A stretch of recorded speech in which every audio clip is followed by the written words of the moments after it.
তো হ্যালো বন্ধুরা, আজকে যে গল্পটি আলোচনা করতে চলেছি গল্পটির নাম হলো the beauty and the beast, একটি অসাধারণ প্রেমের গল্প। তাহলে চলুন শুরু করা যাক বিউটি অ্যান্ড দ্য বিস্টের প্রেমের গল্পটি। তো বহু বছর আগের কথা, একজন দম্পতি ছিল।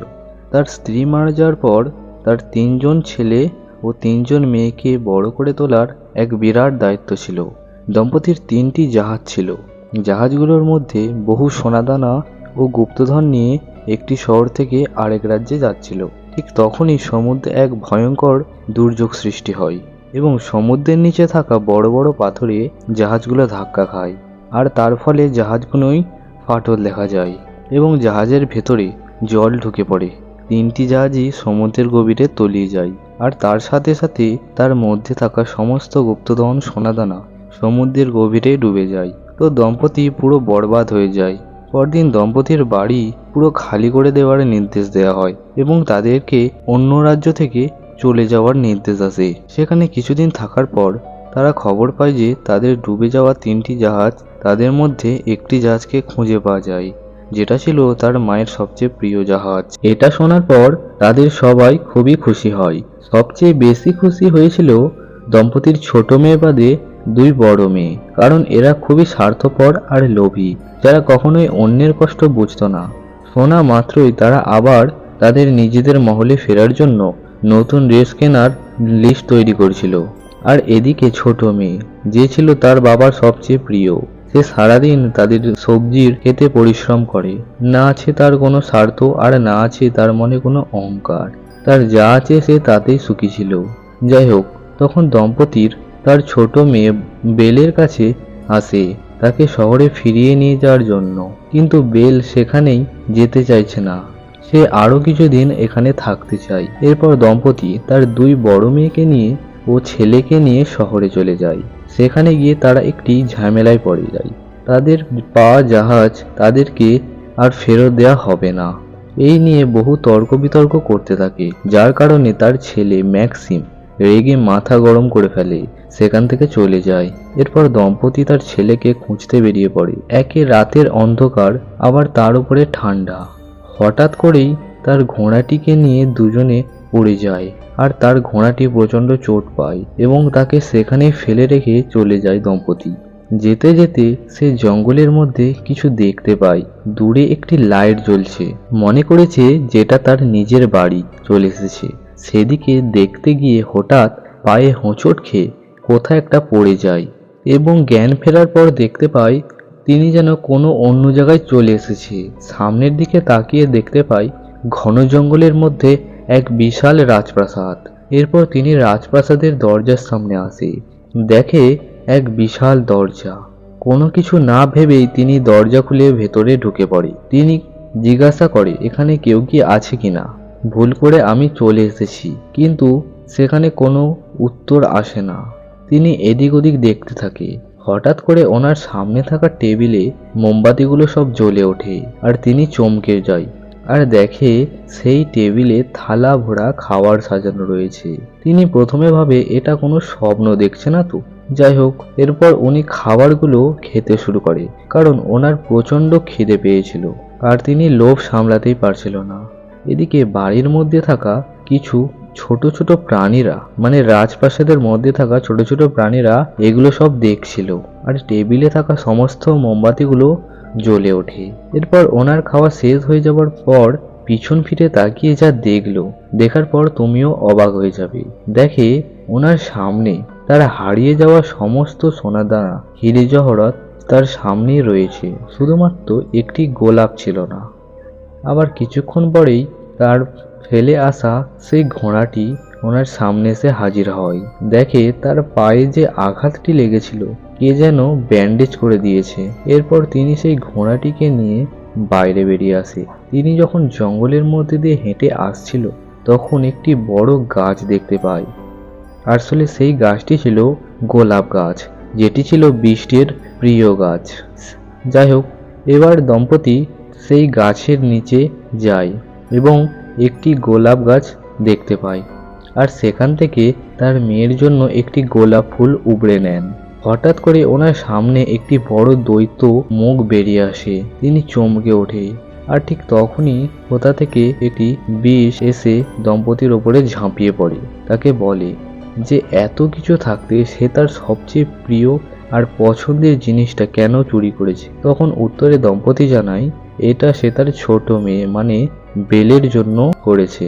তখন বিস্ট বলে এই ভুলের জন্য তোমাকে মরতে হবে। আর তার শেষ ইচ্ছা পূরণ করার জন্য বিস্ট তাকে তার পরিবারের সাথে দেখা করার সুযোগ করে দেয় এবং তাকে বলে এখানে আবার তাকে ফিরে আসতে হবে। এই বলে বিস্ট সেখান থেকে চলে যায় ও দম্পতি দুই ছেলে ওনাকে খুঁজতে খুঁজতে সেখানে চলে আসে এবং নিয়ে যায়। বাড়িতে এসে তাদের বাবা তাদের সাথে পুরো ব্যাপারটা শেয়ার করে এবং তারা প্রচণ্ড চিন্তায় পড়ে যায়। আর এই পুরো ব্যাপারটা আড়াল থেকে তার ছোট মেয়ে মানে বেল পুরো ব্যাপারটা শুনে নেয়।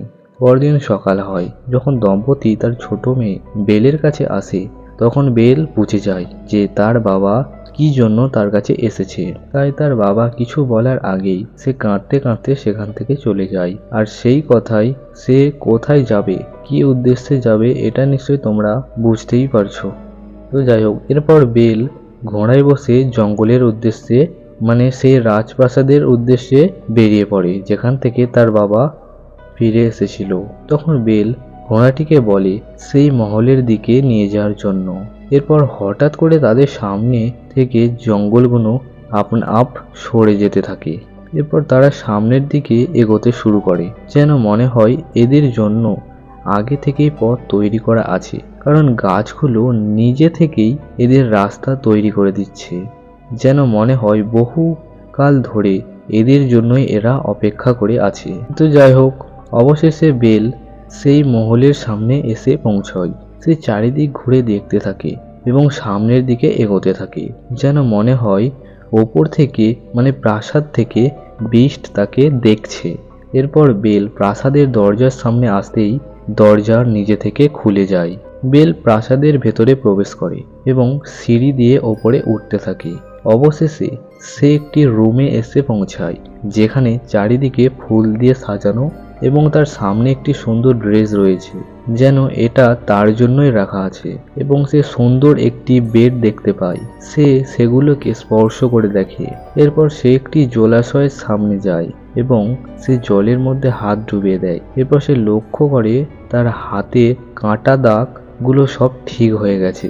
এরপর দেখা যায় সে রুমের মধ্যে থাকা ড্রেসটি পরে মহলের মধ্যে ঘুরছে।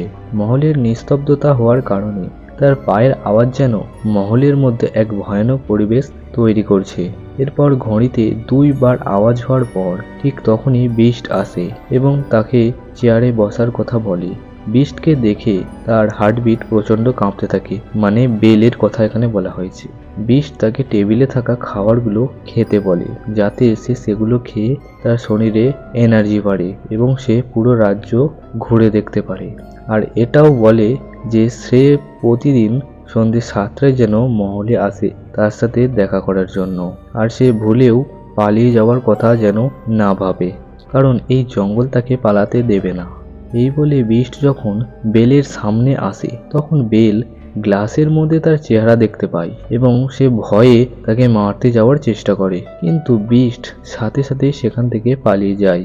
এরপর সে যখন তাকে খুঁজতে খুঁজতে মহলের মধ্যে হাতে একটি মোমবাতি নিয়ে এগোতে থাকে তখন তার সামনে কিছু ছোট ছোট প্রাণীরা পালাতে থাকে এবং বেল তার রুমে গিয়ে শুয়ে পড়ে। এরপর সে একটি স্বপ্ন দেখে শুরু করে। দেখা যায় একটি আয়নার সামনে এসে দাঁড়ায় বেল। সে যখনই সেই আয়নাটিকে স্পর্শ করে সে কিছু ঘটনা দেখতে পায় যেটা ছিল বিস্টকে নিয়ে। তো যাই হোক, পরের দিন সকাল হয়। সে ঘুম থেকে উঠতেই দেখতে পায় তার সামনে আরেকটি নতুন ড্রেস রাখা রয়েছে। সে ড্রেসটিকে পরে এবং প্রাসাদের বাইরে থাকা একটি উঁচু জায়গার মধ্যে এসে পৌঁছায় এবং সে পুরো মহলটাকে দেখতে থাকে। সে দেখতে পায় তার নিচ থেকে একটি হরিণ তার দিকে দেখছে এবং সেই হরিণটিকে বেল ফলো করতে করতে একটি জায়গায় এসে পৌঁছায়। দেখে তার সামনে একটি গোলাপের বাগান, আর সেই বাগানের মধ্যে বেল ঢুকে পড়ে এবং দেখে একটি গাছের মধ্যে জড়ানো মূর্তি রয়েছে। সে যখনই মূর্তিটাকে দেখে সে চিনতে পারে এটা তার স্বপ্নে দেখা প্রাসাদের রাজকুমারী। এরপর সে প্রাসাদের মধ্যে চলে আসে, কারণ বিস্টের কথা মতো তাকে প্রাসাদে আসতেই হবে। যাই হোক, বিস্ট তাকে রোজকার মতো খাওয়ার কথা বলে, কিন্তু বেল তাকে উল্টো পাল্টা কিছু বলে দেওয়ার কারণে বিস্টের মাথা গরম হয়ে যায় এবং বেলকে বকাঝকা করে। তারপর বেল তার কামরায় চলে আসে ও শুয়ে পড়ে। পরদিন সকাল হয়, বেল প্রাসাদ থেকে বাইরে বেরিয়ে আসে। সে প্রাসাদের চারিদিকে ঘুরে দেখতে থাকে, আর সেই ছোট্ট প্রাণীগুলোও তার পিছু করতে থাকে। বেল এটা বুঝতে পারে, এই জন্য সে চালাকি করে লুকিয়ে পড়ে, কারণ তার খুব মজা হচ্ছিল তাদেরকে দেখে। তো যাই হোক, এইবার সে সময় মতো প্রাসাদে ফিরে আসে। বেল বিস্টকে বলে তার পরিবারের জন্য তার মন খারাপ করছে এবং তাকে যদি যেতে দেয় তাহলে বিস্টকে বেল নাচ শিখিয়ে দেবে। এটা শুনে বিস্ট খুব খুশি হয় এবং রাজিও হয়ে যায়। তখন বিস্ট তাকে যখন তার ফিলিংসের কথা তখন বলে বেলকে, বেল তাকে ধাক্কা মেরে তাকে অপমান করে। এর ফলে বিস্ট কষ্ট পেয়ে সেখান থেকে চলে যায়। এরপর বেল তাকে খুঁজতে খুঁজতে সিঁড়ি দিয়ে উঠতে থাকে। তখন সে একটি পেন্টিং লক্ষ্য করে, আর তখনই তার পরিচয় জেনে যায়। কিন্তু বিস্ট তাকে তখন দেখে ফেলেছিল। বেল ভয়ে সিঁড়ি থেকে পালাতে শুরু করে, কিন্তু বিস্ট তাকে ধরে ফেলে। এরপর বেলের চোখ খুলে দেখতে পায় সে তার কামরায় রয়েছে, আর তার হাতে একটি গোলাপ রয়েছে। তখন বিস্ট আসে এবং তাকে বলে সে যেন সকাল হলেই তার পরিবারের সাথে দেখা করার জন্য বেরিয়ে পড়ে। এটা শুনে বেল খুবই খুশি হয়। এরপর যখন সে রেডি হচ্ছিল তখন বিস্ট তাকে বলে সে যেন আবার পরের দিন সকালে মহলে ফিরে আসে, কিন্তু সে যদি না আসে তখন বিস্ট মরে যাবে। এটা শুনে বেল কিছুটা হলেও দুঃখ প্রকাশ করেছিল, যেন মনে হয় সে যেন তার প্রেমে সত্যিই পড়ে গেছে। তো যাই হোক, এরপর সে তার বাড়ির উদ্দেশ্যে বেরিয়ে পড়ে। তার পরিবারের লোক তাকে দেখে প্রচন্ড খুশিতে মেতে ওঠে, কিন্তু সেখানে গিয়ে জানতে পারে তার চলে যাওয়ার কারণে তার পরিবারের আর্থিক অবস্থা খুব খারাপ হয়ে গেছে, আর তার বাবা খুবই অসুস্থ হয়ে পড়েছে। তখন সে তার বাবাকে জড়িয়ে ধরে কাঁদতে কাঁদতে ঘুমিয়ে পড়ে। এরপর বেল স্বপ্ন দেখে কে যেন তাকে ডাকছে, আর সে একটি আয়নার সামনে এসে পৌঁছায় এবং দেখে একটি হরিণকে শিকার করার জন্য রাজকুমার ও তার সৈন্যরা তার পিছনে তার পোষা অনেকগুলো কুকুরকে ছেড়ে দেয়। আর হরিণটি না বুঝেই তাদের প্রাসাদের রাজকুমারের প্রাসাদে ঢুকে পড়ে, আর সেইখানে রাজকুমার তাকে একটি তীর দিয়ে মেরে দেয়, যার কারণে তার সেখানেই মৃত্যু হয়। আসলে ওই হরিণটি ছিল একজন স্বর্গরাজ্যের অপ্সরা, যে কিনা জঙ্গলের মধ্যে হরিণের রূপ বেশে ধারণ করেছিল, যে প্রেম কাকে বলে এটা জানার জন্য। কিন্তু তার দুর্ভাগ্য ছিল সে রাজকুমারের হাতেই তার মৃত্যু হয়, আর তার মৃত্যুর কারণে রাজকুমারকে তার বাবা অপ্সরার বাবা একটি অভিশাপ দেয় এবং রাজকুমার সাথে সাথেই একটি বড় দানবে পরিণত হয় ও তার সৈন্যরা ছোট ছোট জীবজন্তু ও প্রাণীতে পরিণত হয়। আর এই অভিশাপ তখনই কাটবে যখন রাজকুমারকে কোনো একটি মেয়ে তার সত্যিকারের ভালোবাসবে। এদিকে বেলের দাদাদের দেখানো হয়, যারা কিনা গুপ্তধনের সন্ধানে সেই প্রাসাদে যাওয়ার কথা ভাবছে। আর প্রাসাদে যাওয়ার মন্ত্র কি সেটা তার দাদা খুব ভালোভাবেই জানতো। এরপর বেলের চোখ খুলে, আর বৃষ্টি দেওয়া সেই জল তার বাবাকে কিছুটা খাওয়ায়। সাথে সাথেই তার বাবার জ্ঞান ফিরে আসে। তার মনে পড়ে তাকে প্রাসাদে ফিরতে হবে। এদিকে বেলের দাদা ও তার শত্রুপক্ষ বাকি সৈন্যদের নিয়ে মহলের সামনে এসে পৌঁছায়, কিন্তু তারা জানে না এদের জন্য সেখানে কি বিপদ অপেক্ষা করছে।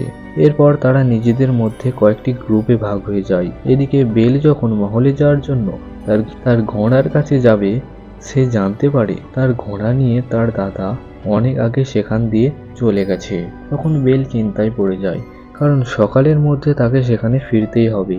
আর এইদিকে প্রাসাদের সৈন্যরা ভেতরে ঢোকার জন্য তাদের দরজা ভাঙতে থাকে, আর দরজা ভেঙে তারা প্রাসাদের ভেতরে ঢুকে পড়ে এবং সমস্ত জিনিসপত্র ভাঙচুর করতে থাকে।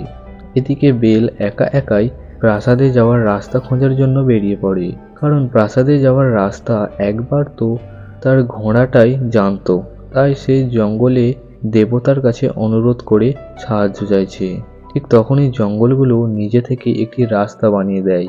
এদিকে সৈন্যরাও যখন প্রাসাদের জিনিসপত্র লুট করে নিয়ে যাচ্ছিল, তখন মাটি থেকে উঠে আসা বিশালাকার এক দানব তাদের ওপর আক্রমণ করে। তারা যে যার প্রাণ বাঁচানোর জন্য জঙ্গলের মধ্যে এদিক ওদিক দৌড়াতে শুরু করে। দানবের দুটি হাতের মুঠোর আঘাতে গোটা মাটি কেঁপে ওঠে এবং তারা সবাই দূরে ছিটকে পড়ে যায়।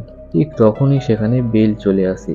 দানবটি একটি হাতের ঘুষি তার দাদার ওপর পড়তে যাচ্ছিল, তখন বেল ঘোড়া থেকে নেমে এসে দানবটিকে থামিয়ে দেয়। এরপর বিস্ট যখন নিচ থেকে নেমে এসে তাদেরকে মারতে যায়, তখন বেল আবারও তাকে থামিয়ে দেয়। কিন্তু সেই সুযোগটি কাজে লাগিয়ে সৈন্যপ্রধান বিস্টের বুকে অস্ত্র দিয়ে আঘাত করে এবং বিস্ট মাটিতে আহত অবস্থায় পড়ে যায়। তার সাথে সাথে সেখানে থাকা সমস্ত দানবগুলো স্ট্যাচু হয়ে যায় এবং প্রচণ্ড এক ঝড়ের সৃষ্টি হয়। বিস্টকে বাঁচানোর জন্য বেল ও তার 3 দাদা এক জায়গায় জড়ো হয়। বিস্টকে তারা তুলে নিয়ে প্রাসাদের দিকে ছুটে যায়। সেখানে থাকা বড় বড় স্ট্যাচুগুলো সব ভাঙতে শুরু করে। চারিদিকে ধ্বংসলীলাস দেখা যায়। এদিকে তারা প্রাসাদের ভেতর ঢুকে পড়ে, কিন্তু বাইরে থেকে একটি শিকড় যেন তাদের দরজা ভেঙে ফেলার চেষ্টা করে। তারা সেখান থেকে কোনো রকমে পালিয়ে কামরার মধ্যে চলে আসে এবং বিস্টকে সেই জলাশয়টির মধ্যে ফেলে দেয়। তারপর সেই কামরার মধ্যে সেই শিকড়গুলো আবারও তাদের উপর অ্যাটাক করে দেয়। তখন বেল বিস্টের বুক থেকে সেই তীরটি বার করে নেয়। সাথে সাথেই বিস্ট একটি দীর্ঘ শ্বাস ফেলে চোখ খোলে। তখন বেল বিস্টের প্রতি তার ভালোবাসার কথা জানায় এবং তার চোখ থেকে 2 ফোঁটা জল যখন সেই জলাশয়টির মধ্যে পড়ে, ঠিক তখনই একটি চমৎকার হয়। বিস্ট যে ভয়ঙ্কর দানবটি রূপে ছিল, তখন তার দানব রূপ থেকে সে মানব রূপ পায় এবং তার সাথে সাথে তার কামরায় যে ছোট ছোট প্রাণীরা, তারা প্রত্যেকে একটি কুকুরের রূপ ধারণ করে। এর সাথে সাথে পুরো রাজ্য অভিশাপ মুক্ত হয়। আর যে সৈন্যটি বিস্টের বুকে আঘাত করেছিল তার ভয়ঙ্কর অবস্থা হয়। তার সাথে সাথে মুভিটি এখানেই শেষ হয়ে যায়। তো গল্পটি তোমাদের কেমন লাগলো কমেন্ট বক্সে কমেন্ট করে অবশ্যই জানাবে।